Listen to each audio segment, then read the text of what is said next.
네, 성경의 술술 믿음이 쑥쑥 109번째 시간 함께 하도록 하겠습니다. 제가 지난주까지는 로마서를 공부했고요. 오늘은 이제 고린도전서를 좀 살펴보도록 하겠는데요. 제가 지난주에 배운 거 잠깐 좀 복습을 하도록 하겠습니다. 네, 예수님과 우리의 본성이 타고난 본성은 다르죠. 예수님은 태어나면서부터 무죄하셨고 죄의 성향이 없으셨으며 태어나면서부터 하나님의 아들이셨습니다. 그러나 우리들은 태어나면서부터 죄의 성향이 있고 범죄했으며 그리고 원래는 마귀의 자식이었죠. 죄인들은 그렇습니다. 그러나 우리가 거듭나고 중생을 경험하게 되면 우리의 범죄는 용서, 즉 십자가를 통한 용서받음으로 예수님과 같이 무죄하게 되고요. 우리의 죄의 성향, 죄의 법칙은 성령의 법칙을 통하여 그것을 이길 수 있게 되므로 죄의 성향이 없었던 예수님과 같아지게 됩니다. 그리고 우리는 거듭남으로 원래 마귀의 자식이었지만 하나님의 자녀로 새로운 신분을 얻게 되지요. 그래서 중생을 경험한 거듭난 사람들은 예수님과 똑같은 기회가 주어지게 됩니다. 그래서 이것을 그분의 품성, 그분의 본성을 취한다. 그분의 품성이 우리에게 선물로 주어진다라고 말하고 있고, 그래서 예수님을 인류의 맏형님이라고 설명하고 있는 겁니다. 그래서 뭔가를 개발하는 것이 중요한 것이 아니라 예수님의 품성과 예수님의 본성을 우리에게 선물로 주실 때 그것을 받아 누리기만 하면 되는데요. 타락한 인간이 자신의 인간적인 능력만을 가지고 사단을 이길 수가 없었죠. 그래서 그 품성을 우리에게 선물로 주시기 위해서 예수님 이 땅에 내려오신 겁니다. 그리고 이렇게 얘기하죠. 예수께서 우리의 본성을 취하시고 승리하신 것은 우리로 당신, 즉 예수님의 본성을 취함으로 말미암아 승리할 수 있도록 하기 위함이었다. 그러니까 우리가 예수님을 믿고 거듭남을 통해서 칭의를 받으면 그분의 본성을 선물로 취하게 됩니다. 그리고 그 즉시 우리는 예수님처럼 의로운 사람이 되는 거죠. 이걸 믿는 게 복음으로 말미암는, 즉 믿음으로 말미암은 의의 핵심이고 이거를 계속 강조한 책이 로마서다. 이렇게 정리하시면 되겠습니다. 자, 이제 고린도전서로 좀 가보도록 하겠습니다. 교회를 이 언약적으로 표현한다면 언약 공동체라고 말할 수 있는데요. 오늘날 교회는 언약 공동체이며 하나님의 나라로 표상합니다. 여기에서 아주 중요한 개념이 있는데요. 고린도전서 3장 23절, 여러분 성경책을 직접 보시면 더 좋을 것 같네요. 여기 보면 너희는, 우리들이죠. 우리가 교회지 않습니까? 즉 너희는, 교회는 그리스도의 것이요 그리고 그리스도는 하나님의 것이니라 라고 말하고 있습니다. 교회가 누구 거라고요? 그리스도의 것입니다. 그리고 그리스도는 하나님께 속해 있습니다. 하나님의 것이라고 표현되어 있죠. 그래서 교회는, 우리들은 예수님의 몸의 일부라고 말하고 있죠. 예수님 우리의 머리, 우리는 그분의 지체이죠. 그러니까 하나님의 아들 예수님과 우리가 하나가 되었고 그분이 머리이시며 우리는 그분의 지체라고 말을 합니다. 그리고 이런 교회가 집이라면 그 교회의 기초는 바로 예수님입니다. 그러니까 기초가 없으면, 터가 없으면 집이 있을 수 없죠. 그래서 하나님은 항상 예수 그리스도라는 기초 위에다가 교회를 세우시는데요. 그게 고린도전서 3장 9절에 기록되어 있는 겁니다. 9절과 11절입니다. 우리는 하나님의 동역자들이요 너희는 하나님의 밭이요 하나님의 집이니라. 우리가 하나님의 집, 하나님의 성전이라고 분명히 설명하고 있습니다. 그리고 말을 하기를 11절 이 닦아둔 것 외에 능히 다른 터를 닦아둘 자가 없으니 이 즉 교회의 기초, 교회의 터는 곧 예수 그리스도다라고 분명하게 얘기하고 있습니다. 그래서 성경적으로 우리들이 교회이고요. 우리가 하나님의 집입니다. 하나님이 우리 마음속에 거하시는 거죠. 성령의 전입니다. 그래서 성삼위 하나님께서 오늘날 우리에게 하나님의 복음, 하나님의 나라를 전하기 위해서 이렇게 우리에게 말씀해 주고 있는 건데요. 이게 언약적으로 이렇게 설명할 수 있습니다. 성부는 아까 집 주인이었죠. 우리는 그리스도의 것, 그리스도는 하나님의 것. 그러니까 집 주인은 성부 아버지 하나님이십니다. 그리고 성자는 하나님의 집터죠. 분명히 써있죠. 이 터는 곧 예수 그리스도라. 예수님이 기초가 되시는 겁니다. 그리고 성령은 하나님의 집에 거하시는데 그 하나님의 집이 누구라고요?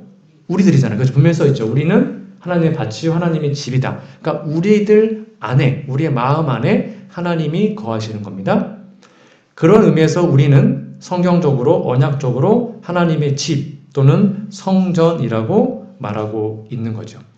이게 성부, 성자, 성령을 그리고 우리들을 언약 공동체인 신약에서 부르는 명칭입니다. 그러면 이러한 언약 공동체인 교회를 누가 돌보시냐면 바로 성부 하나님, 집 주인께서 돌보시는데요. 그분께서 우리를 돌보시는 것의 핵심, 가장 중요한 포인트는 바로 그분의 미쁘심입니다. 여러분, 이 미쁘다라는 말이 우리 한국말에 있는 고유 언어인데요. 이런 뜻을 갖고 있습니다. 이게 오타가 아닙니다. 이쁘다가 아니고 미쁘다인데요. 이거는 믿음성이 있다, 믿을만 하다라는 뜻을 가지고 있습니다. 그래서 구약에서는 언약적 사랑, 언약의 하나님을 표현할 때 헤세드라고 제가 여러 번 설명드렸죠. 헤세드, 그 단어가 신약에서는 바로 아가페 또는 이 미쁘심으로 번역이 됩니다.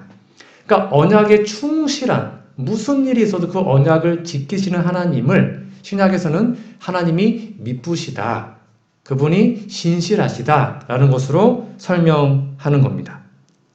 성경의 주체가 언약에 불충성한 인간과 그리고 언약에 충성하신 하나님의 이야기라고 말씀을 드렸는데 이렇게 써 있습니다. 디모데후서 2장 13절입니다. 우리는 미쁨이 없을지라도, 이게 무슨 말이에요? 우리는 신실하지 않아요. 그렇죠? 우리는 늘 언약에 불충성하죠. 그 말입니다. 우리가 아무리 그럴지라도 주님은 항상 미쁘시니 그분은 언약에 충실하십니다. 그리고 자기를 부인할 수 없으시리라 라고 기록합니다. 그러니까 이것이 우리가 살 수 있는 유일한 비결인 것입니다. 나는 늘 불충성해요. 늘 불순종하고 늘 넘어지지만 누구는 충성한다는 것입니까? 하나님은 그 언약에 충실하기 때문에 그 언약에 충실한 하나님의 미쁘심을 우리가 잊지 않는다면 우리는 무조건 구원받는 것입니다. 왜냐하면 나의 어떠함이 아니라 그분의 미쁘심 때문에 가능한 것이죠. 그분은 우리의 불신과 우리의 배신과 우리의 변덕에도 불구하고 항상 신실하시고 미쁘십니다. 우리의 어떠함이 그분의 미쁘심, 그분의 신실하심을 패할 수 없는 거예요. 그게 이렇게 기록이 되어 있습니다. 로마서 3장 3절에 여러분 같이 좀 읽어볼까요? 어떤 자들이 시작 어떤 자들이 믿지 아니하였으면 어찌하리요? 그 믿지 아니함이 하나님의 미쁘심을 패하겠느냐? 패할 수 있다는 겁니까? 없다는 겁니까? 패할 수 없다는 것입니다. 우리가 믿던 믿지 않던 그분의 사랑은 변함이 없는데 우리가 그 사랑을 믿고 반응하면 하나님이 더 행복해 하시겠죠. 우리는 이 언약의 약속들을 우리의 힘으로나 우리의 의지로 성취할 수 없습니다. 다시 말합니다. 성경의 큰 주제는 인간의 불신실함에도 불구하고 하나님은 언약에 충실하신다가 성경의 큰 주제입니다. 그러니까 우리의 어떤 결심 갖고는 이 언약을 결코 이어갈 수가 없어요. 못 이어가요. 절대로. 그러나 하나님께서 신실하시기 때문에 하나님은 결코 그 언약을 포기하지 않으시기 때문에 우리는 그 분의 신실하심과 그분의 미쁘심을 의지해야 하는 것입니다. 우리는 이러한 언약을 허락하신 하나님의 긍휼하심에 따라서 그분의 신실하심을 간구해야 되는 것인데 그래서 바울 이 서신에 이 미쁘다란 말이 계속 반복되어 나오는 겁니다. 자, 히브리서 10장에도 이렇게 써 있습니다. 또 약속하신 이는 미쁘시니 즉 신실하시니 우리가 믿는 도리의 소망을 움직이지 말고 굳게 잡을 수 있다라고 말합니다. 우리 믿음 때문에 잡는 게 아니에요. 그분은 결코 변함이 없으니까 우리가 소망을 그분께 두고 그분을 굳게 잡으면 우리는 결코 흔들리지 않는다라고 말하고 있죠. 또 바울이 이렇게 얘기합니다. 데살로니가전서 5장 23절 24절인데요. 여기 정말 중요한 말씀이 있습니다. 평강의 하나님이 친히 너희를 온전히 거룩하게 하시고 또 너희의 온 영과 혼과 몸이 우리 주 예수 그리스도께서 강림하실 때에 흠없게 보존되기를 원하노라. 여기 보니까 우리를 거룩하게 하시는 분이 내가 뭔가를 해서가 아니라 분명히 써 있죠. 평강의 하나님이 친히 우리를 온전히 거룩하게 해주시는 겁니다. 그분의 은혜로. 그러면서 이렇게 얘기합니다. 24절. 그 이유가 뭐냐? 너희를 부르시는 이는 미쁘시니, 그러니까 그분이 신실하시기 때문에 결코 언약을 배반하지 않기 때문에 그가 또한 이루시리라. 뭘 이루시는 거예요?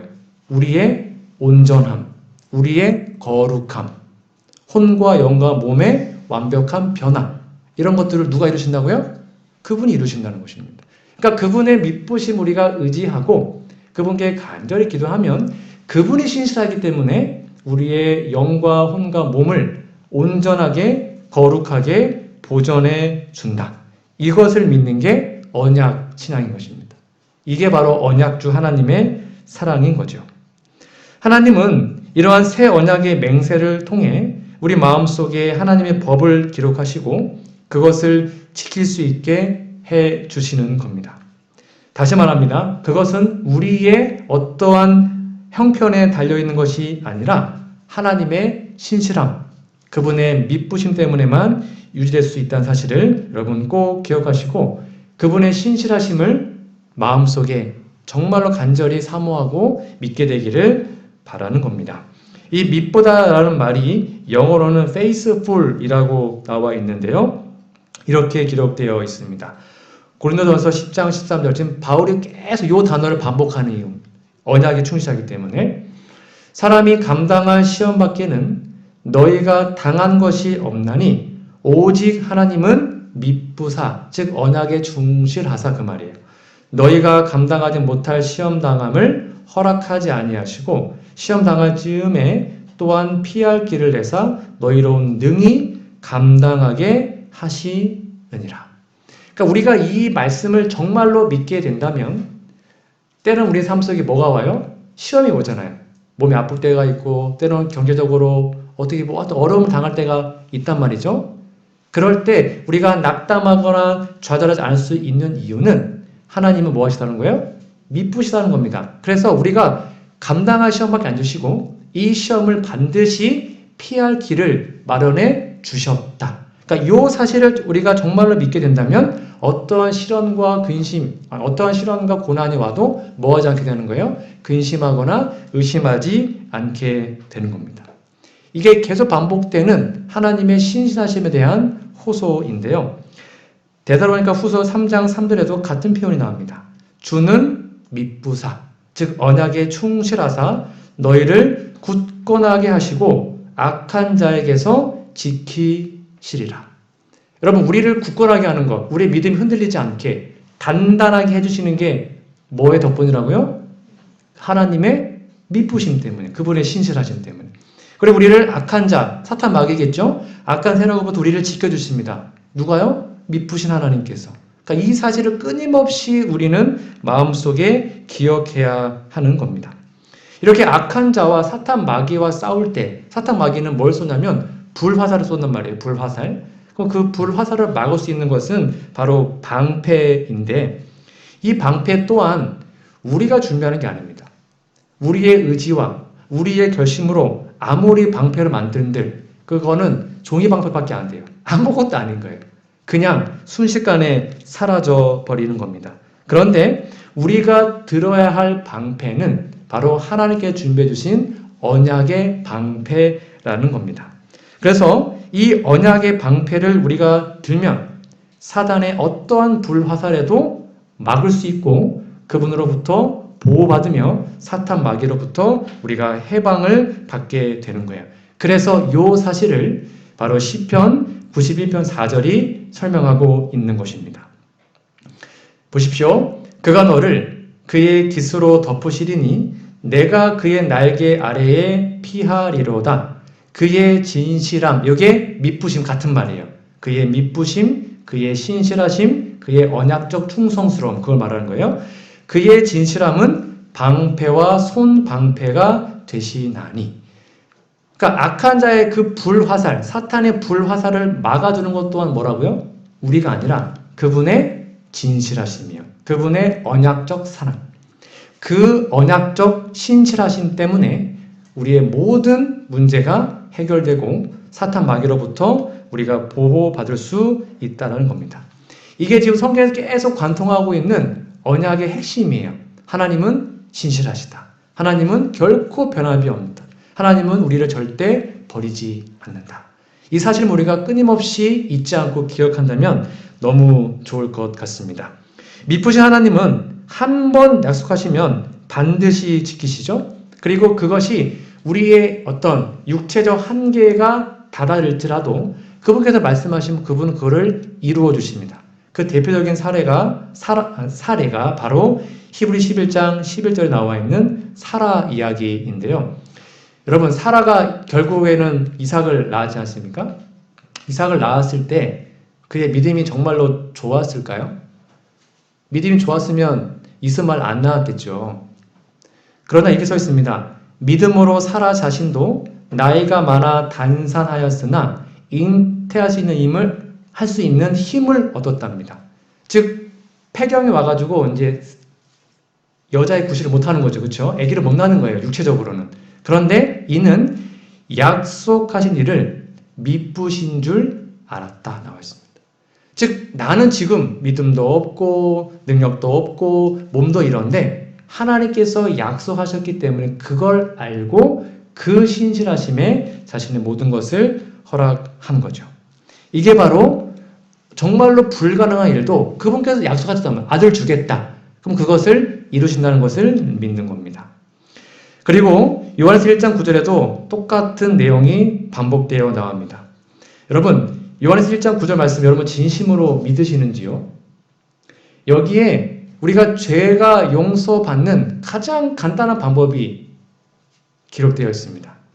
잘 보십시오. 만일 우리가 우리 죄를 자백하면 성경은 죄 용서를 위해서 뭔가 고행을 하거나 뭔가 고생을 하거나 뭐 그런 거 하지 말라고 그런 거 아무 의미 없다고 말합니다. 딱 한 가지 조건을 말합니다. 뭐예요? 죄를 자백하는 겁니다. 즉 죄를 자백한다는 것은 그 죄를 버린다는 의미입니다. 같은 말이에요. 죄를 자백하고 또 죄 짓는 게 아니라 그 죄를 자백하고 그 죄를 이제 버리게 되겠죠. 그것만 하면 죄를 자백하면 그는 미쁘시고 의로우사 즉 그분의 그 언약적 신실하심 때문에 우리 죄를 사하시며 우리를 모든 불의에서 깨끗하게 해주신다라고 기억합니다.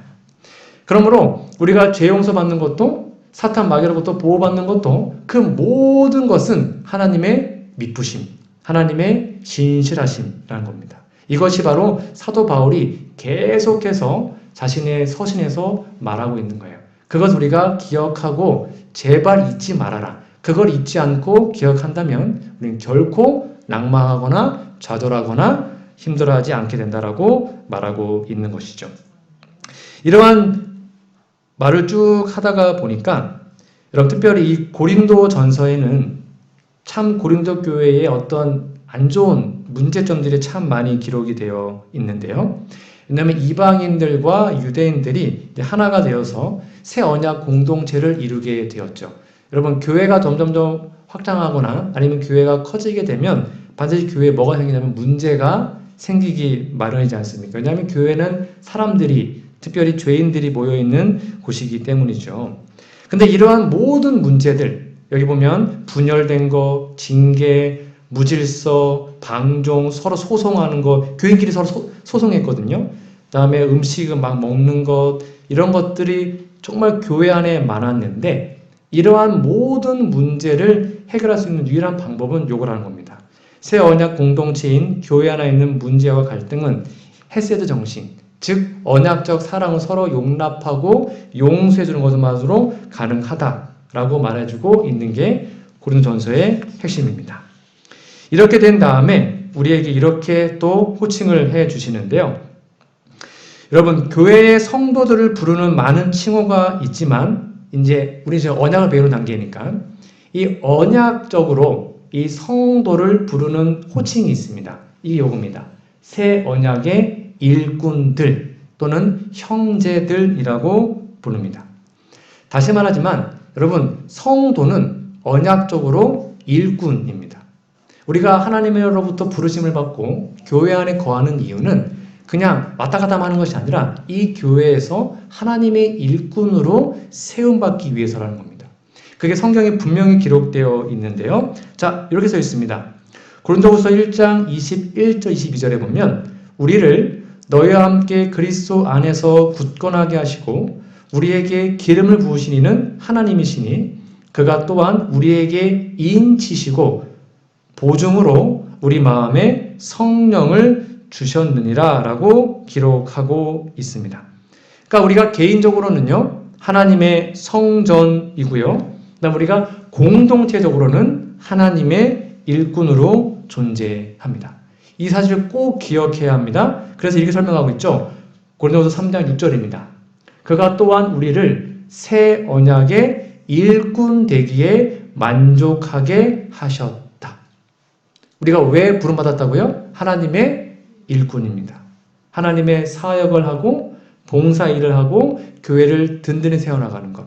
하나님의 일을 하기 위해서 우리는 그분의 동역자로 그분의 일꾼으로 부르심을 받은 거죠. 그런데 우리가 어떤 교회를 하다 보면 어떤 부르심을 받잖아요. 우리가 능력이 돼요, 안 돼요? 잘 안 될 때가 많잖아요. 나는 그거 못하는데 어떤 직책을 줘요? 나는 그런 능력이 없는데 그 일을 맡기면 우리는 보통 어떻게 합니까? 저 그거 못합니다. 저는 그런 능력이 없어요. 이렇게 말하지 않습니까? 하나님은 우리를 일꾼으로 부르시고 우리에게 뭔가를 맡기실 때 그냥 맡기시지 않으세요. 절대 그러지 않았습니다.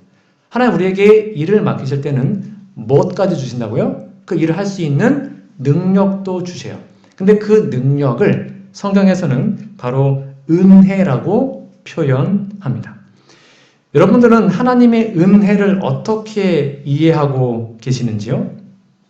구약 성경에서 헤세드, 그 언약적 사랑이 신약 성경에서는 하나님의 사랑, 아가페 또는 그분의 은혜 또는 그분의 신실하심으로 번역이 되는데 즉 새 언약의 일꾼, 우리들에게 정말로 필요한 것은 하나님의 은혜입니다.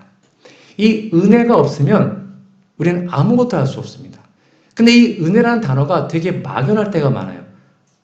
하나님 은혜를 받았다. 그럼 그게 도대체 뭘까요?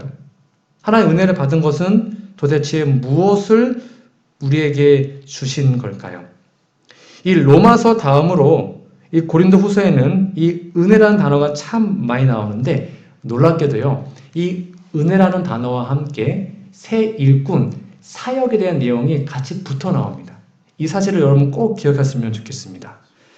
고린도후서 1장 2절입니다. 6장 1절 2절입니다. 우리가 하나님과 함께 중요합니다. 뭐 하는 자래요? 일하는 자. 이게 포인트예요. 일하는 자로서 너희를 권하노니 하나님의 은혜를 헛되이 받지 말라. 이게 무슨 말이에요? 하나님의 은혜를 잔뜩 받았는데 일을 안 하면 그거 헛되이 받았다는 말이에요. 그러니까 우리가 은혜 받고 하나님 우리에게 은혜 주시는 목적은 그 은혜를 통해서 하나님의 일을 뭐 하라는 거예요? 충실하게 하라는 거예요. 이게 그 말이에요. 그러니까 너희를 권하노니 헛되이 받지 말아라. 이르시되 내가 은혜 베풀 때에 너에게 듣고 구원의 날에 너를 도왔다 하였으니 보라 지금은 은혜 받을 만한 때요 보라 지금은 구원의 날이로다. 즉 은혜를 받아서 하나님의 사역에 충실하게 하다 보면 자아를 잊게 되고요. 죄를 버리게 됩니다. 결국 그것이 우리를 구원의 길로 인도하시는 겁니다. 그러므로 은혜는 하나님의 일을 하는 주시는 능력과 같은 말입니다. 이어서 볼게요. 그러므로 우리가 디도를 권하여 그가 이미 너희 가운데 시작하였은즉 이 은혜를 그대로 성취하게 하라 하였노라. 오직 너희는 믿음과 말과 지식과 모든 간절함과 우리 사랑하는 이 모든 일에 풍성한 것 같이 이 은혜에도 풍성하게 할 것이다 라고 우리에게 권면하고 있는 것입니다. 여러분 꼭 기억하십시오. 은혜가 뭐라고요? 같이 읽어볼게요. 하나님 은혜는 시작. 하나님의 은혜는 하나님의 능력입니다. 꼭 기억해 주세요. 은혜는 한마디로 그분의 능력이에요. 즉 하나님 우리에게 은혜를 베푸신다. 그 말은 우리에게 능력을 주셔서 하나님의 능력으로 새 언약의 일꾼으로 하나님의 사업을 할 수 있도록 도와준다는 겁니다. 이 사실 우리는 변함없이 꼭 기억해야 합니다. 그래서 사도 바울도 고린도전서 15장 9절에 같은 말로 나오고 있습니다. 나는 사도 중에 지극히 작은 자라 내가 하나님의 교회를 핍박하였으므로 사도라 칭함받기를 감당치 못한 자라 말했죠. 그러나 나의 나된 것은 하나님의 은혜로 된 것이니 내게 주신 그의 은혜가 헛되지 아니하여 내가 모든 사도보다 더 많이 뭐 했대요? 수고했답니다. 그러니까 바울이 은혜를 충분히 받았습니다. 풍성히 받았습니다. 그러자 뭐 했다고요? 더 많이 수고했다고요. 더 많이 일을 했다고요. 너무 감사하니까. 그분의 능력으로. 그건 내가 한 게 아니다. 오직 나와 함께 하신 하나님의 은혜다. 즉 하나님의 능력이다 그 말이죠. 바울은 하나님의 은혜를 풍성히 받자 막 더 열심히 자원하는 마음으로 그분의 능력으로 하나님의 사업을 충실하게 해요. 그러면서 내가 한 게 없다는 것입니다. 왜요? 하나님 능력으로 한 거니까. 이게 바로 은혜 받은 사람들의 고백인 거예요. 같은 말입니다. 고린도전서 12장 8절 이 맥락을 잘 이해하셔야 됩니다. 이것이 내게 떠나기 위하여 내가 3번 주께 간구하였더니 내게 이르시기를 내 은혜가 너에게 족하도다. 빨간과 파란 걸 잘 보셔요. 이는 내 능력이 이 내 은혜가 지금 대꾸법으로 능력으로 표현되어 있죠. 이는 내 능력이 약한 데서 온전하여짐이라. 족하도다 온전하여짐이라. 같은 말이거든요. 이러므로 도리어 크게 기뻐함으로 나의 여러 약한 것들에 대하여 자랑하리니 이는 그리스도의 능력으로 이게 그분의 은혜잖아요. 능력으로 내게 머물게 하려 함이라. 그러면 내가 그리스도를 위하여 약한 것들과 능력과 궁핍과 핍박과 곤란을 기뻐하노니 이는 내가 약할 그때의 곧 강함이라 라고 설명합니다. 그래서 바울은 끊임없이 우리에게 말하기를 은혜를 받아야 된다. 근데 그 은혜는 하나님의 능력이므로 그 은혜와 능력을 충만히 받으면 우리는 새 언약의 일꾼으로 내 능력이 아니라 하나님의 능력으로 봉사하게 된다. 그리고 내가 어떻게 했다, 뭐 했다 자랑하지 않게 된다. 왜요? 내가 한 게 아니니까. 하나님의 능력을 한 거니까. 더 겸손하게 되고 자아가 사라지게 되고 된다. 그게 바로 바울이 끊임없이 우리에게 말해주고 있는 것입니다. 근데 이걸 내 힘으로 하잖아요? 내 힘으로 하게 되면 뭔가를 인정받고 싶어 하고 나 이만큼 했어. 내가 뭐 했어? 자랑하고 싶어 하고 그리고 너무 하다 보면 번아웃 되고 지쳐버리고 그건 다 잘못된 것입니다. 이렇게 써 있습니다. 에베소서 3장 7절 다 같은 맥락입니다. 이 복음을 위하여 그의 능력이 역사하시는 대로 내게 주신 하나님의 은혜의 선물 같은 대꾸법이죠. 선물을 따라 내가 뭐가 됐대요? 일꾼. 여기 똑같잖아요. 그러니까 일을 하는 거예요. 일꾼. 하나님의 사역을 하는 데에 그분의 능력과 그분의 은혜가 필요하다. 이게 바로 새 언약의 일꾼. 우리들의 현 공동체의 모습인 겁니다. 여러분, 그러니까 우리가 많이 이제 목회자들이 이제 설교를 끝나고 나면 많은 분들이 이제 이런 얘기 많이 하잖아요. 아, 목사님 오늘 설교 은혜 많이 받았습니다. 얘기하잖아요. 그럼 이게 무슨 말이에요, 이제는? 이제 능력 받았으니까 일 열심히 하겠습니다. 그 말이에요. 근데 말로만 은혜 받았습니다 하고는 아무것도 안 하면 은혜 받은 게 아닌 거예요. 그렇죠. 그 말이에요, 성경적으로. 그래서 이제는 은혜 받았습니다라는 말은 오늘 주신 그 말씀대로 순종할 수 있게 능력을 하나님께 주셔서 이제는 그 말씀대로 순종하겠습니다. 하나님의 일을 열심히 하겠습니다. 라는 말인 거예요. 이러한 놀라운 경험이 우리 안에 있기를 간절히 바랍니다. 이게 고린도 전서와 후서의 전반적인 내용이었고요. 자, 이제 갈라디아서 좀 잠깐 가보도록 하겠는데요. 이 갈라디아서는 이 로마서와 같은 주제를 다루고 있습니다.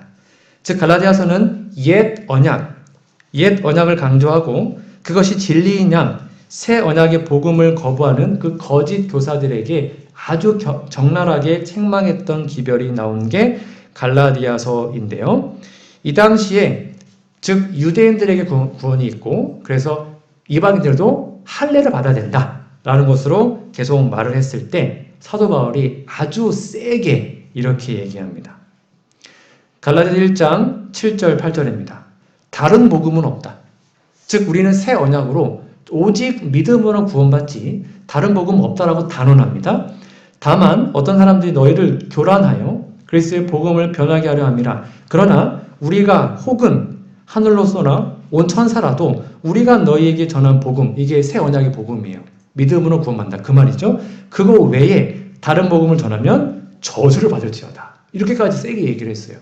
왜냐하면 이 당시에 갈라디아 교회에 이 믿음으로만 구원받는다는 것을 깨버리는 아니다. 다 지켜야 되고 할례 받아야 되고 또 유대인 되어야 돼 라는 것으로 그게 구원의 조건이야. 이렇게 말했던 많은 사람들이 있었기 때문입니다.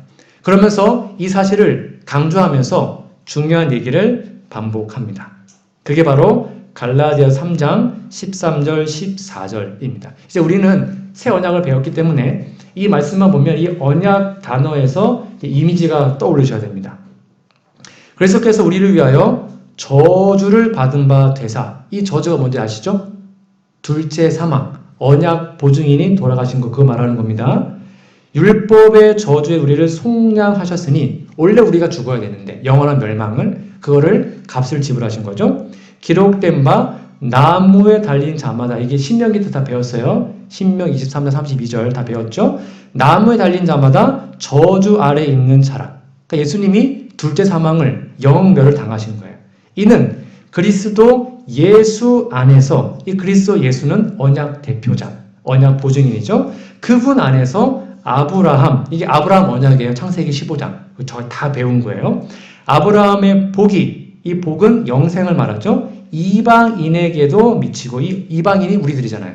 즉 새 언약의 백성들, 공동체 미치게 하고 또 우리로 하여금 믿음으로 말미암아 성령의 약속, 이게 새 언약의 보증금, 제가 다 설명 다 들었습니다. 보증금을 받게 하려 함이라 라면서 우리가 결코 어떤 율법이나 어떤 행위로 구원받는 것이 아니라 이렇게 새 언약 보증인 예수님의 십자가의 희생으로 구원받는다라고 갈라디아서에 아주 명확하게 못 박아서 설명을 하고 있는 거예요. 그러니까 이제 우리가 언약을 다 배웠기 때문에 저주, 나무, 성령의 약속, 이방인 요 말만 들어도 요 이미지가 딱 떠오르셔야 돼요. 그러면 여러분 공부 잘 하시는 거예요. 근데 이걸 반대로 잘 모르시면 또 복습하셔야 됩니다. 이것이 바로 우리가 구원을 받는 비결입니다. 이렇게 갈라디아서를 쭉 설명한 다음에 4장 9절 10절에 보면 이렇게 바울이 권면을 하죠. 이제는 너희가 하나님을 알 뿐 아니라 더욱이 하나님이 아신 바 되었거늘 어찌하여 다시 약하고 천박한 초등학문으로 돌아가서 다시 그들에게 종 노릇하려 하느냐. 그러니까 너무 바울이 답답한 거예요. 믿음으로 말미암아 구원받아서 이제 그 죄로부터 자유했는데 왜 다시 거기로 돌아가가지고 다시 그 율법의 노예가 되고 죄의 종이 되려 하느냐. 제발 그러지 말아라 라고 바울이 권면한 다음에 그리고 그 유명한 사라와 하갈의 비유를 설명하고 있는 겁니다. 여러분, 두 언약이 있습니다. 바울이 말하는 사라와 하갈의 비유인데요.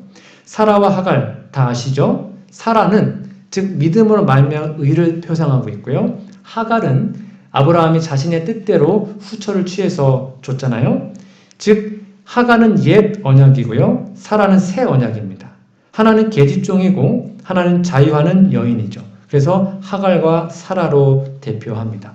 하갈은 믿음이 아니었습니다. 아브라함이 어떤 믿음의 부족으로 자신의 뜻대로 육체를 따라서 결혼을 했죠. 근데 이삭은 약속을 따라서, 즉 아까 말한 것처럼 정말 나이가 많은 폐경이 지난 그 사람이 약속을 따라서 태어나게 되죠. 그리고 요 옛 언약은 지상 예루살렘, 즉 신의 산을 표상하고요. 새 언약은 하늘 예루살렘을 표상합니다. 이게 지금 갈라디아 5장에 다 나오는 거예요. 즉 옛 언약은 우리가 끊임없이 죄의 종 노릇하는 것을 표상하고 새 언약은 우리가 아들 노릇하는 것을 표상합니다. 그리고 옛 언약은 육체를 따라서 활동하고 새 언약은 성령을 따라서 말하고 있죠. 그래서 우리는 결국 행함을 얻는 의, 이 옛 언약으로 돌아가면 안 되고 믿음을 얻는 의, 새 언약으로 가야 된다라고 우리에게 끊임없이 말하고 있는 겁니다. 이렇게 바울이 두 언약을 비교하면서 제발 옛 언약에 머무르지 말고 새 언약으로 와서 하나님의 귀한 이 복음을, 이 선물을 제발로 받아라 라고 말을 하고 그런 다음에 우리에게 정말로 필요한 것이 무엇인지를 말해주며 갈라디아서가 마치게 됩니다. 이게 이제 갈라디아서의 결론인데요. 갈라디아서 5장 5절 6절입니다. 이것이 바로 육체가 아닌 성령으로 말미암아 우리가 살 수 있는 유일한 방법이 기록되어 있습니다. 결론입니다. 우리가 성령으로 믿음을 따라 의의 소망을 기다리노니 그리스도 예수 안에서는 할례나 무할례나 효력이 없어요. 별 상관없다는 것입니다. 그러나 사랑으로 역사하는 믿음뿐이다 라고 설명합니다. 즉 새 언약의 정말 중요한 것은 사랑으로 역사하는 믿음인데요. 그 믿음이 왜 중요하냐? 이렇게 설명하고 있습니다. 오직 사랑으로 서로 종 노릇할 때 그때 우리는 구원의 완성을 이룰 수 있기 때문입니다. 우리는 다 둘 중에 하나입니다. 종이 되어야 합니다. 죄의 종이 되든지 아니면 하나님의 종이 될 수 있습니다. 이건 우리가 선택하는 것이죠. 그래서 이렇게 설명하는 거예요. 형제들아 너희가 자유를 위하여 부르심을 입었으나 즉 우리가 믿음을 말미암아 이제 죄로부터 자유함을 받았다는 겁니다. 그 말이에요. 그러나 그 자유로 나 이제 구원 받았으니까 나 이제 믿음으로 용서되었으니까 그걸로 육체의 궤 삼지 말라. 그렇죠? 그리고 오직 사랑으로 서로 종 노릇해라. 왜요? 사랑으로 섬기는 것은 정말 행복하거든요. 보통 부모가 자녀를 키울 때 자녀들이 부모를 공경하지 않죠. 부모가 자녀를 섬깁니다. 그렇지 않습니까? 어렸을 때 다 밥 먹여주고 기저귀 갈아주고 빨래해주고 누가 섬기는 겁니까? 보통은. 네, 부모가 자녀를 대부분 다 섬깁니다. 다 방 청소해주고 다 해준단 말이에요. 근데 그것이 부모는 뭐 하지 않냐면 힘들지 않습니다. 지치지 않습니다. 물론 때로는 지칠 수 있지만 즐겁습니다. 왜요? 사랑으로 종 노릇하기 때문입니다. 이게 바로 구원받은 자의 삶이라는 것입니다. 옛 언약에서 해방되어서 이제 더 이상 죄의 노예가 아니라 하나님의 종으로 사랑의 종으로 살되 그냥 나 이제 나 구원받았으니까 이게 아니라 구원받았으니 믿음의 종이 되었으니 서로 뭐 하라는 거예요? 서로 종 노릇해라. 서로 섬겨라. 서로 사랑해라. 이것이 바로 믿음으로 구원받는 것의 핵심이다라고 설명하면서 갈라디아서가 마치게 됩니다. 그러므로 우리 마음속에 있는 이 진정한 자유를 여러분 다시 한번 경험하셔서 이 경험, 오직 사랑으로 서로 종노릇하는, 그래서 교회에서 새 언약 일꾼으로 일을 하는데 서로 섬기는데 뭔가 네가 해 내가 해 이게 아니라 서로 하려고 그러고 서로 이렇게 도와주려고 그러고 그래서 서로 기쁘고 행복한 그러한 경험들이 그런 일꾼들이 교회 안에 많이 있다면 그 교회는 정말 행복한 교회가 되겠죠. 그것이 바로 새 언약을 믿는 사람들의 모습이다. 이렇게 정리하시고 여러분 갈라디아 말씀을 마치면 되겠습니다. 이런 아름다운 모습이 우리 안에 꼭 있기를 간절히 바랍니다.